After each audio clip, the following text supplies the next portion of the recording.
अस्सलाम वालेकुम फ्रेंड्स, कैसे हैं सब लोग। उम्मीद है खैर आफियत से होंगे।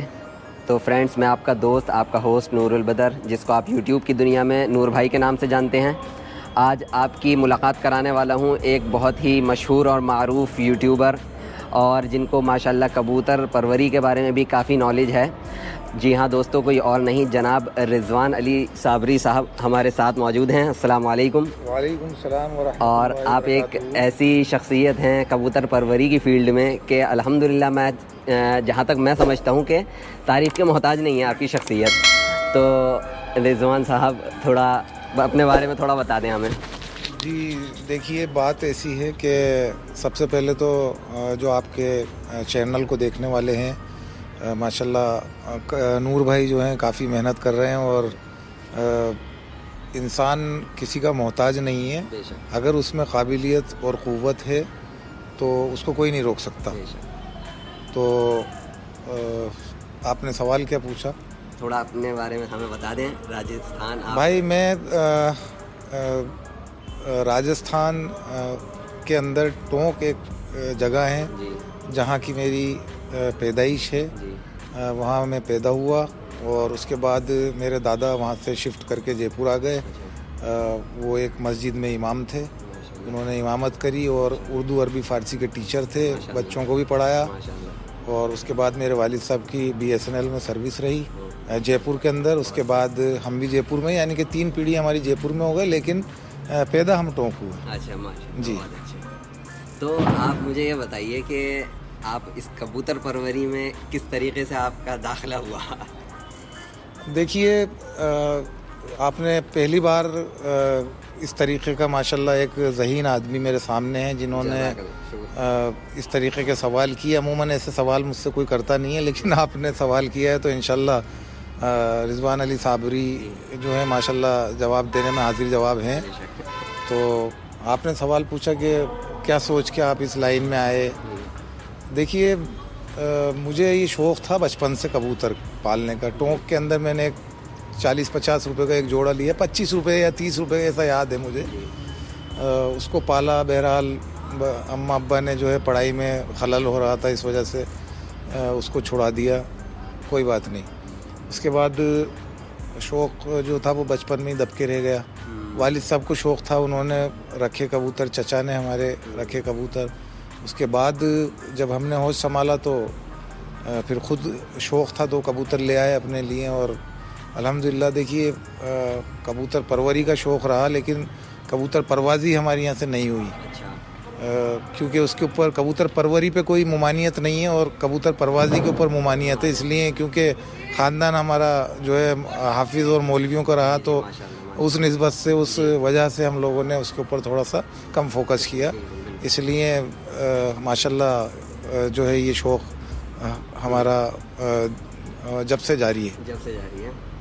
तो जिस तरीके से आप माशाल्लाह यूट्यूब की दुनिया में आपका दाखिला हुआ, आपने माशाल्लाह बहुत ही उम्दा, मैं देखता हूँ वीडियोस आप बनाते हैं। तो आप किन किन कबूतर परवरों से आपकी मुलाकातें हुई, और उनसे क्या आपने हासिल, मतलब क्या समझा उनकी बातों से कबूतर परवरी को लेकर? देखिए माशाल्लाह, आप सवाल अच्छे पूछ रहे हैं कि आपने क्या समझा। मैंने इस चीज़ से 2 चीज़ें, मतलब 2 पहलू इसके निकल के आए। कबूतर परवरी में इतना मैंने काम किया लॉन्ग टाइम, तो उससे 2 पहलू ये निकल के आए कि इसके अंदर जैसे कबूतर परवरी और कबूतर परवाज़ी 2 अलग अलग कॉन्सेप्ट हैं। दोनों बिल्कुल उससे जुदा हैं, एक दूसरे से मुख्तलिफ हैं। तो ये दोनों चीज़ें जो हैं जिस तरीके से अलग हैं, इसी तरीके से कबूतर परवर और कबूतर परवाज़ी करने वाले के मिजाज भी अलग हैं। दोनों अपने अपने मिजाज में, जैसा कि आप अगर कबूतर परवाज़ी जो करने वाले हमारे भाई हैं, अगर आप उनसे कुछ कहेंगे, जैसे अमूमन एक आदमी का जो पेशा होता है वो उसके अकॉर्डिंग बात करता है। तो अगर आप उससे कहेंगे कि साला जो है मेरे घर के आगे तूने दीवार क्यों उठाई, तो वो कबूतर परवाज़ी करने वाले जो लोग हैं वो ये कहते हैं कि भाई तुझसे कबूतर उड़ते हैं हमारे। तो वो जज्बाती होके जो है उसके पास हारे का हथियार जो है वो ये होता है। और कबूतर परवरी जो एक मशगला रहा लोगों का, वो इससे थोड़ा सा डिफरेंट है। उसके अंदर लोग आपस में बैठ के डिस्कस करते हैं कबूतर परवरी पे, कैसे कबूतर मिलाए जाएं, किन कबूतरों से क्या बनता है। तो वो एक बड़ा जो है उस मतलब दोनों के मिजाज जुदा हैं, जबकि हमारे जो उड़ान रखने वाले माशाल्लाह भाई जितने भी हैं उन सबसे हम मोहब्बत रखते हैं, लेकिन वो थोड़े से जज्बाती हो जाते हैं इस बात को लेके। तो बस खाली ये दो अलग अलग इसके अंदर चीज़ें देखी गई हैं।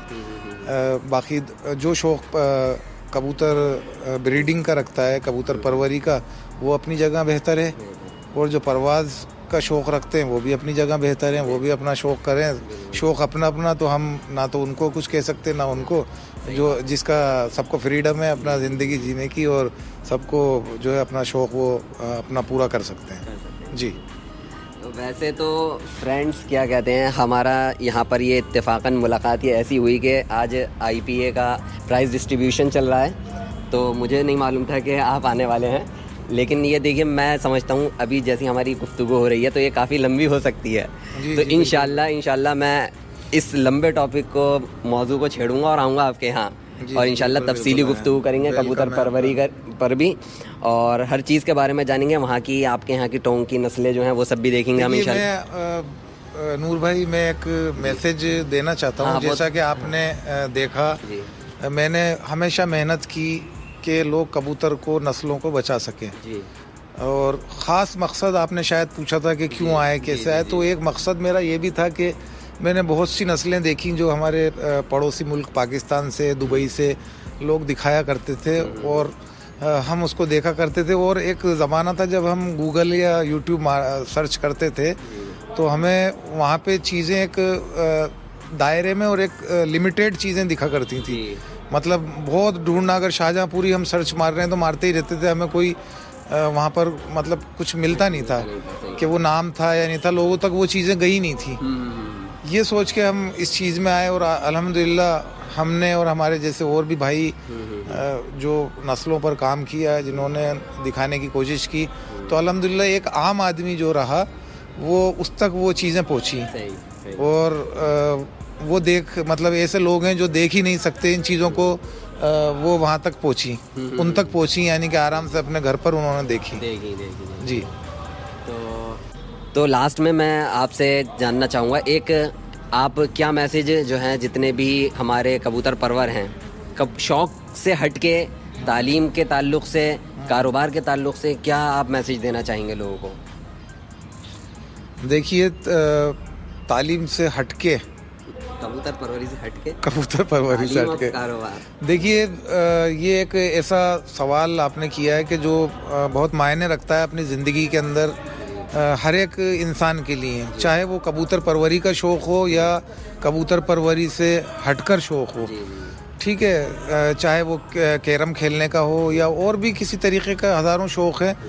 तो आप शौक़ को अपने ऊपर हावी ना करें, शौक़ को शौक़ तक रखें, अपने सर पर इतना ना चढ़ाएं कि आपकी पढ़ाई में खलल पड़े। क्योंकि अभी मैंने कल न्यूज़ देखी थी कि एक ATM जो है वो कोई उखाड़ के ले गया, तो वो बेचारे पढ़े लिखे नहीं थे, तो इस वजह से वो ATM की जगह जो पासबुक प्रिंट करती है वो मशीन लेके चले गए। इतनी मेहनत भी करी और 4 आदमी पकड़े भी गए, और जो है डकैती का उनके ऊपर इल्ज़ाम भी लगा।